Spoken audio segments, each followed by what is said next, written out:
आज ओस असे मज़ूरन ट्रीट दियुन तो इसलिए बनो असे मखंडी हलवा तो रवायती नुन चाय। अस्सलामु अलैकुम वरहमतुल्लाहि वबरकातुहू। उम्मीद छम जे तुम सारी ऐसो बस सलामत। अल्लाह ताला थयन तह तह पन्नस गडनक बनावो नुन चाय तो नुन चाय बापत लोग मे पतलस मज आब हन। मे आमस फरमाइश जे नुन चाय हज पूरा रेसिपी करतो अस शेयर। इन मे यीचा नुन चाय हन ये लक्चि शीशे बावलि मज तो अत त्रावन पे सोडर। अगर न चाय मज सोडर त्रावो चाय हुंद रंग छुन नेरान कि यानी कि तेल बन यह चाय पिंक कलर कि पिंक टी हेको तेल अथ वनित कि सोडर जरूरी त्रावन 2-4 चुटकी सोडर त्रो मे यीचा चाय मज। सोडर गि न ज्यादा न कम त्रावन यह अंदाजस पे तो यह गि बराबर। वन अगर बासे सोडर कम गमज यानी कि त्रेव रसो अगर न चाय रंग द्राव कह तेल हेको बे सोडर रचना त्रवित तो ये जोल मे गैस तो यह चाय लज मे पाकस। अत बराबर 3 रस दिन यानी कि आब ये मज मे चाय त्रो अम पे मे अत मज बे 2 लटि आब त्रावन यानी कि आब हे अत हना चमुन नेसफ पतल रोज या नेसफ कम रोज तो पे मे बे रसन त्रावन। व्यूअर्स में से जो लोग कश्मीरी नहीं समझते उनके लिए मैं उर्दू में भी बोलूँगी। मैंने इस चाय की पत्ती को पतीले में डाला है। पतीले में पहले पानी डाला था तो फिर इसमें 2-4 चुटकियाँ सोडा डाली तो वो चाय मैंने पतीले में डाली जिसमें पानी था आपने जो देखा। इस चाय को खूब उबालना है तब तक जब तक न इसका आधा पानी जज़ब हो जाए। तकरीबन 10-15 मिनट तक उबलते उबलते चाय का पानी सूखने लगा था, जज़ब होने लगा था। अब मैंने इसमें दोबारा पानी डाला। ये पानी भी जज़ब हो जाना चाहिए यानी कि इस चाय को बहुत टाइम तक उबालना होता है। तकरीबन 1 घंटा से ज़्यादा लगता है इसको उबालने में, तब जाके इसका कलर बहुत ही अच्छा निकल के आता है जिसको फिर हम लोग पिंक टी बोलते हैं क्योंकि इसका कलर पिंक आता है, जिसकी वजह से ये चाय दुनिया भर में कश्मीरी पिंक टी के नाम से मशहूर है। अब मैंने और एक बार इसमें पानी डाला यानी कि ये तीसरा पानी है। एक तो पहला, फिर जब पानी जज़ब हो गया तो मैंने दोबारा डाला। अब तो ये मैंने तीसरी बार इसमें पानी डाला। देखना ये पानी जब जज़ब हो जाएगा तीसरा पानी तो आधा रह जाएगा पतीले में चाय, तब देखना इसका कलर कितना अच्छा आएगा। कश्मीरी नुन चाय या पिंक टी में हम कोई कलर ऐड नहीं करते हैं। तब आप सोचते होंगे इतना अच्छा पिंक कलर कैसे निकलता होगा इस चाय में। बस ये सोडर का कमाल है। अगर हम इसमें सोडर नहीं डालेंगे तो चाय पिंक नहीं बनती है। चाय का कलर टोटली नहीं निकलता है अगर इसमें सोडर ना हो, ये बात याद रखना आप। अभी आप देख रहे हो इसमें कलर नहीं निकला है, ये पीली पीली चाय लग रही है। जब तक न इस चाय में ये तीसरा पानी भी जज़ब ना हो तब तक ये कलर नहीं देगी। सोडर प्लस टाइम यानी कि उबालने में इसको टाइम लगता है 1 से 1.5 घंटे तक इस चाय को मैंने उबालना है।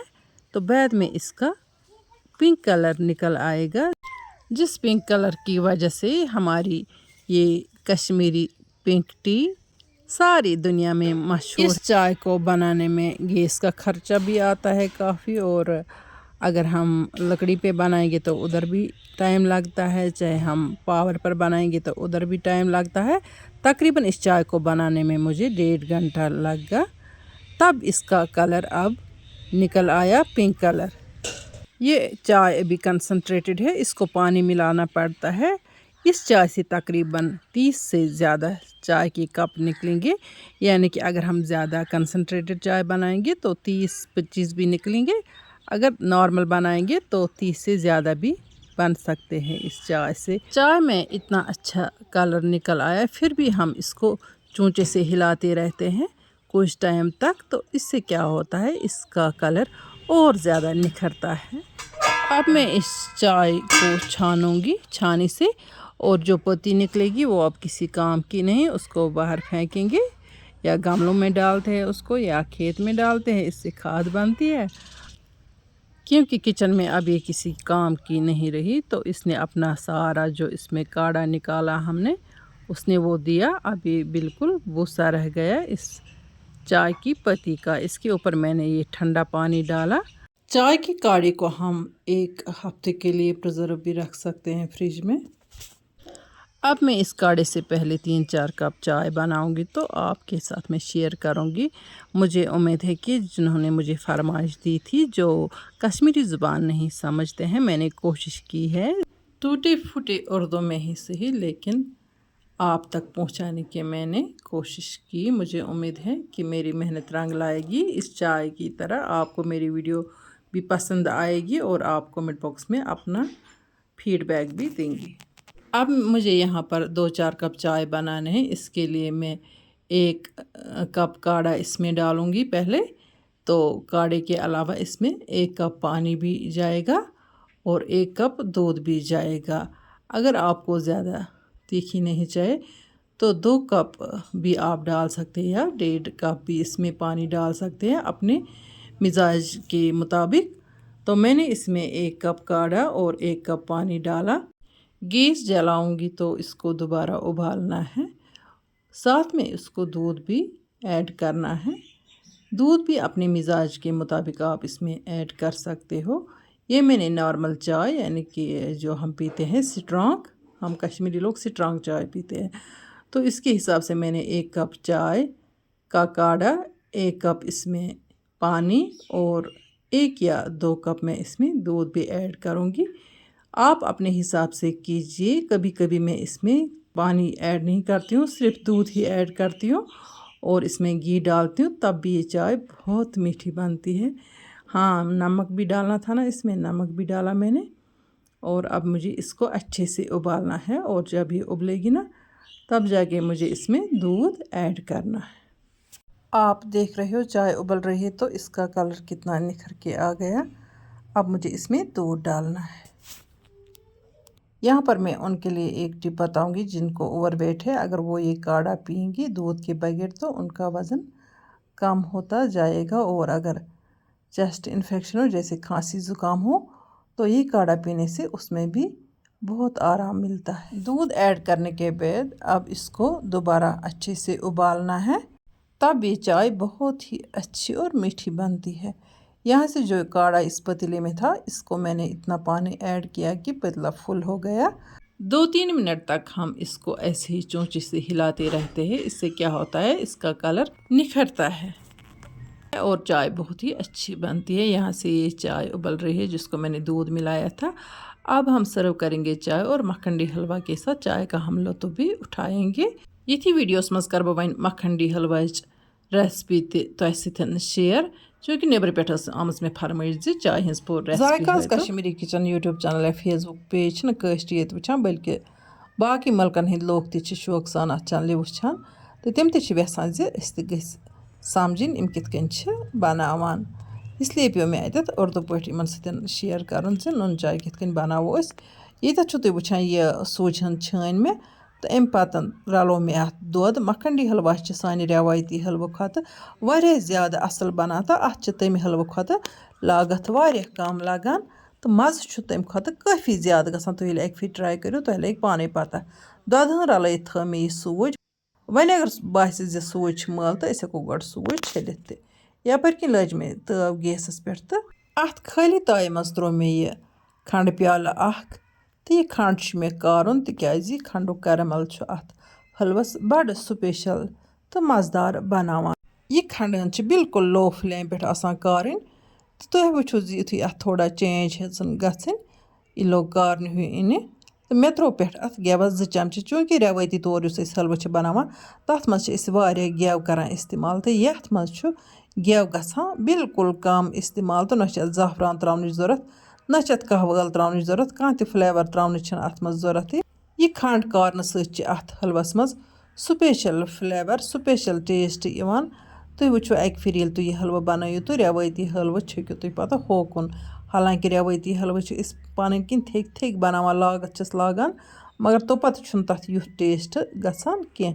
यपर किन तुम वुचान। वन थो बह इथे कन लो फ्लेम पे कहन मिनटन, तीस कालस अत पूर स्पेशल कैरमल बन। अगर न लो फ्लेम पे थो या अत गेव त्रो मज, तेल हेक यह दजित तो हलवा गि ट्युट। यह गि ध्यान थवन। तुम वुचान कैरमल क्युथ स्पेशल गो तैयार। वन त्रा बह यह सूज तो दोदस मे रल थो, ज़्यादा टाइमस दुत मे अत रेस्ट कह। इतस कालस यह कैरमल बनो। तो वहीं त्रो मे यह अत मज तो अत मा वनो तुम हाइज शायद गो अस यह खराब तिकाज युथ यह वन यह दुध तो बे सूज अत मज त्रो अत खंडस लकर हिज बनान खलन खलन जारी थवन तो यह खंड हंद बिल्कुल आराम सान बे पिघलान तो यह अत सतन मिक्स तो हलवह बड़ स्पेशल बनान युथु मे गोडनिच लट यह हलवह बनो कह टाइम ब्रो परस तो तन पे जान बह जहन तह रवायती हलवह बना रवायती हलवस पेवान वारिया ज्यादा गेव त्राउन तो तोपत सह युथ बनान युथ टेस्टी बनान युथ यह मखंडी हलवा बनान रेसिपी हना डिफरेंट लागत यथ कम लगान तो बनावन यह तमे हलवह नश काफ़ी सहल तो यह बिल्कुल मिनटन मज गछान तैयार तो ये त्रा बह बे गेवस 2 चमच युथु थोड़ा यह मट हो बस 2 चमच त्रे मे खंडस मज 2-4 चमच त्रा बह अत बे तैयार करनस मज ये गेवन अत मज पेवान इस्तेमाल करें तो हलवह तूता स्पेशल बना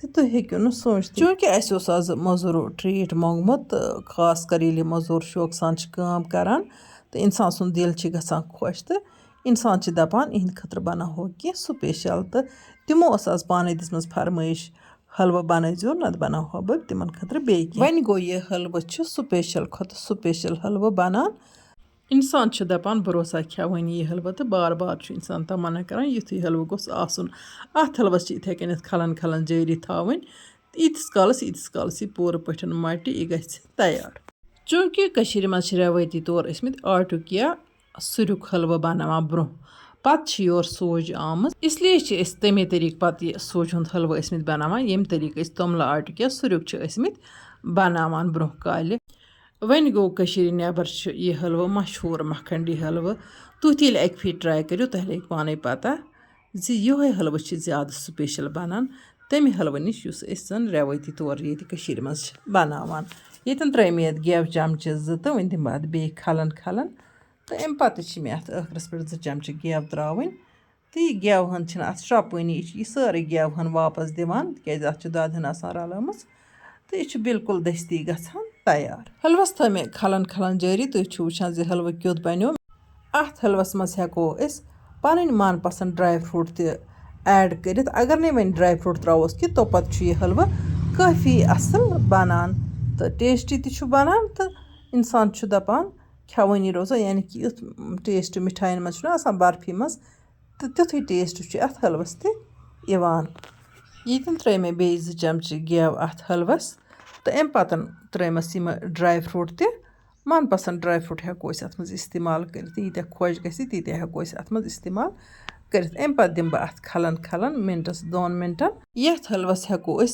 बर्फी चाटन हिज शेप दिथ तो बचन हुंद दिल हेको अम सतन राजनयित चूँकि रवायती तौर इमन कावलन मज हलवा खेवान तो मे बोर अत कावल मज यह हलवा तो यथ हलवस कोर मे डेकोरेशन पे पीसित खोपर तो बे मन पसंद ड्राई फ्रूट हेको अत त्रवित सजान बापत यह हलवा तूत मजदार तो स्पेशल बनोमुत खेन वालन दिल गो खुश तो मे दिस सारवी शाबाशी दोपुक बार बार अजो अस खतर युथु हलवा बनावान दपान हावन गो न्यावन तो वन मे बार बार युथु हलवा बनावान चलो अल्लाह ताला कुन शुक्र यमो अथो सत अगर कह हक नमक गछ कह प्योत रस खेस तो वारिया बड़ कथ तो अल्लाह ताला कुन गछ अत मज लाख लाख शुक्र करन वरना यम अत ददरन पत मिस्तल